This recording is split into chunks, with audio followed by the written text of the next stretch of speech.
Hey guys, welcome back to watch this. I hope you're all doing well. Today I'm bringing you a new piece in my watch collection, and I can honestly say I did not know this watch even existed, believe it or not.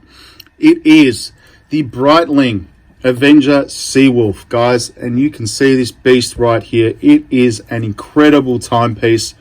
I was so excited to get this in the mail the other, obviously a few months back. And I'm just doing a video on it now. And my personal opinion, this watch is literally the most underrated dive watch ever. I actually did not know this particular piece even existed, believe it or not. I came across it. I was looking for an alternative to the one and only Rolex Deepsea Dweller, and obviously something within my price range, because the Rolex Deepsea Dweller is, retail at least at a minimum right now, $20,000. So if you are looking for a watch with the same capabilities, Swiss brand, you cannot pass this Breitling Seawolf, guys. This is unbelievable. This is literally on par with the Rolex Deepsea. All right, so let's go through it, guys. Obviously, it is a Breitling. Breitling, for those obviously who don't know, are renowned for their pilots' watches. And again, this is probably the reason why I didn't spot this, as soon as I did, because they are a pilot watch brand. And I do have a Breitling B50, and I'm a big fan of Breitling, but I did not know they make dive watches to this caliber. So the Breitling Seawolf, this is model number A17330. This is the Seawolf Avenger 2. Obviously there is a later model now, obviously with a different sort of dial. It has more lume, and the second hand actually has a bit more of a point to it, but pretty much it's the exact same model as this. So this watch is made of solid stainless steel, guys. It is a tank, 240 plus grams on my wrist, which is 7.5 inches. The case size, obviously, the bezel here is 45 millimeters. It's 1 millimeter bigger than the Rolex Deepsea. It has an incredible screw down crown, few gaskets in here, obviously because of the depth rating, which is currently seeing it right now at 3,000 meters. The Rolex Deepsea Dweller is currently rated for 3,900 meters. So if you're looking at something very similar to the Rolex Deepsea, this is it. 3,000 meter depth rating. Not that anyone is planning on going to that depth. I'm pretty sure you would need a serious piece of equipment, a submarine, pretty much the same as what James Cameron had anyway. Obviously, we'll go through some specs here now. Again, it's full stainless steel. It has a 42-hour power reserve, automatic movement. You do have to obviously wind it up when you first get the watch and just give it a good old shake, and then away you go. Let's keep scrolling down here. So 3,000 meters water resistance. It has a unidirectional bezel. It is 120 clicks. There is no play in this, guys, and I'm very big on that, obviously. And because it's a Breitling, you expect nothing but quality, guys. There is no play right here, 120 clicks. And if I put that there, guys, there's no play. You can see that. Awesome stuff, guys. Here, obviously, screw down crown. It has a crystal sapphire right here. Sapphire crystal, excuse that bit of fluff there. It's a little bit domed there, but it is incredibly clear. When you're looking at this, there literally looks like there is no crystal there at all, and that is because it has a reflective coating on it. Obviously, this is a Breitling feature right here, obviously give clarity on the dial, and it's incredible, guys. The case thickness is 18.4 millimeters thick. Excuse my fingerprints right there. It is a monster. Much bigger and heavier than the Rolex Deepsea. This is on the Professional 2 bracelet, by the way, and you can see it's got that signature Breitling curved link right there, and this is all screw as well. So it's a bit of a nightmare when you go to change these, believe me. I've seen it when the watchmaker has pulled this apart.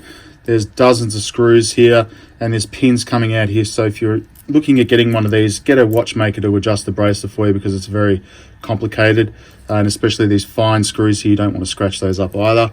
Obviously, you've got the clasp here as well. Let's open this up. It is very secure, and you can see the Breitling engravings right there, all in Swiss. And the only thing downside is it's a dive watch, but it doesn't have the adjustment there to put over a wetsuit. Not that I go diving anyway that often, but yeah, there's no adjustment clasp with this one here, and you can see the engravings there, Breitling 1884, and you can see the case back right now. You can see that there all in Swiss, and you can see the 3,000 meter depth rating on this. Solid caseback, guys. Honestly, it's a tank. You can see here it has the helium escape valve as well. Like the Rolex Submariner and Deepsea, it will automatically adjust itself when you're obviously at those depths, when you're coming up from the deep sea. Obviously the loom on this particular piece isn't that great, in my personal opinion. You can still obviously use it at night and you'll get that glow. You'll be able to see what time it is, but it's not very bright. That's the only downside. And obviously the dive clasp here, that's probably it. Other than that, guys, it is incredible. It is really smooth. Let me just open up the crown here so you can see that. There are gaskets in there, obviously, to handle those depths. And again, it is a tank. If you're looking for a small watch, this isn't for you. It is a tank. And believe me, I've got some serious dive watches, even dive watches up to 65 millimeters in diameter. So I've got some big watches, but I just love this.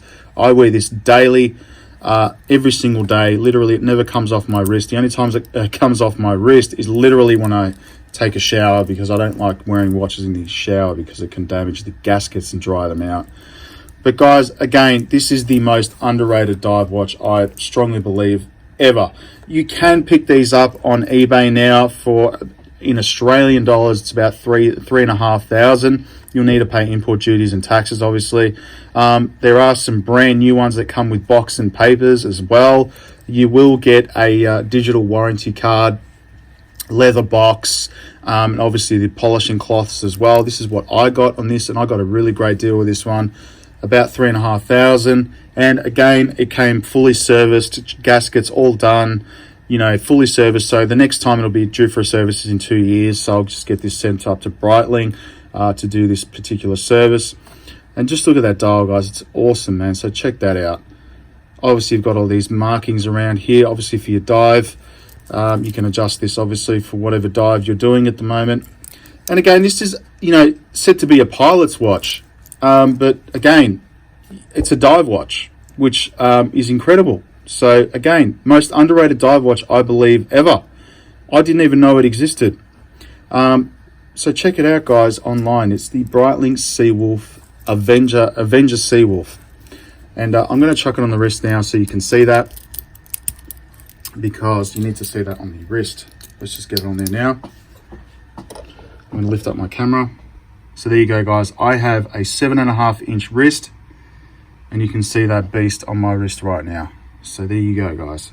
And obviously you've got that date window there, which is very visible as well. Beast of a watch, guys. Check it out. Breitling Seawolf.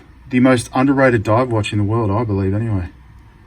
Hope you enjoyed the video. Make sure you smash the subscribe button, and I'll be putting up some more videos on my other watches in my collection as well. Let me know in the comments below what you think about the Breitling Avenger Seawolf. All right, let's talk about it. Cheers, guys. Peace. Bye.